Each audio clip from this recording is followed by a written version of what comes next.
Hi, this is Ismail from Click Mintaka YouTube channel. Today the topic is which instruments and which equipments you need for a PCB design or hardware design, or you can say printed circuit board design, which you must have equipments which by using these equipments you can design a hardware, or you can design a circuit, or you can design a device, any type of device. The basic level of equipments you need to have these following equipments. When you will have these hardware equipments, you can design any type of circuit or any type of device according to your requirements or according to your structure.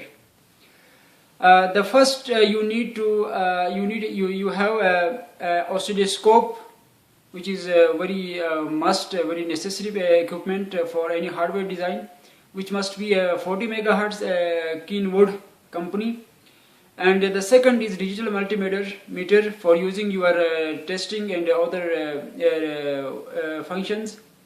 And the third is you have a breadboard, and you have a DC power supply, 120 volt or 6 volt, anything, no problem, but you have a DC power supply. You have variable power supply, you have a soldering iron, you have a soldering wire, you have a soldering solutions. Microcontroller is 8051 microcontroller for 40 pins, which have 40 pins. This is the main part for any hardware design. And then clock circuitry, that is you can say resistors, switches, crystals, and oscillators. And wire gauge definition, and analog to digital converters, sensors, that is smell sensors, and gas sensors, photonic sensors, and IR sensor. IR sensor is very necessary in this project. And program loader for 8051 microcontroller. Program loader is also for programming. Software and a complete package for program loader. You have to purchase software which you can get and which are available in the market, in any hardware electronic market. Program loader. Software for programming for 8051 microcontroller. Instruction set and manuals of 8051 microcontroller. Instruction set must be you have. And circuit board for PCB design.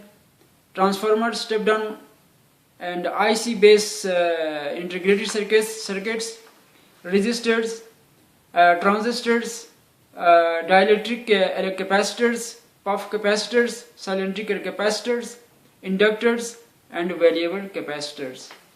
These equipments you must have. When you have these equipments, you can easily design a hardware, any type of hardware, any type of circuit, or any type of device according to these equipments. Because these equipments are easily available in any market, in any electronic market in the world. Wherever you can go, you can get these hardware equipments, and then you have to design all these according to these equipments. You can design a hardware electronic device according to your requirement, that what you want to design, and for what purpose you want to design any circuit, any device. That will depend on your program loader, that will depend on your microcontroller 8051, and that will depend on your own, you need what you want to do. So this topic is only for those students who want to get admission in electronic or computer engineering or computer hardware engineering. Because this is the best basic and useful, you can say, topic for those students who want to get admission or who want to take step in this electronic field further. Because this field is a very important field in every field of life, and you can get a lot of knowledge, a lot of expertise, in this field if you work hard. Because technical and hardware technology is very important in our daily life. So these equipments you must have to collect from the market, and then you can design this hardware and start to design. Then you can get any type of result according to your requirement. So I think you have to understand my points, and then next video we will show you all the hardwares and printed PCBs, printed circuit boards, that how to insert these devices through you can say soldering iron and soldering wire by using any type of devices. So this topic, this first topic, which is I'm giving you only the names and the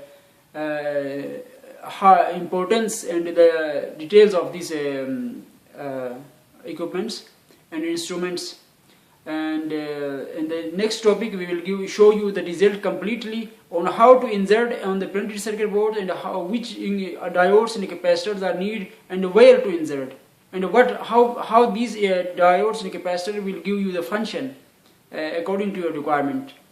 These all techniques and these all classes will give you on the next videos and next lectures. So I think you understand my point, and you can follow on these steps, and you will get this basic level of knowledge and a basic level of understanding in electronic field. So I think thank you so much, and it is the end. Then we will meet you and see you the next topic and the next video. So keeping in touch, and don't forget to subscribe my channel if you haven't subscribed still now, and thank you again, and see you the next topic. Bye.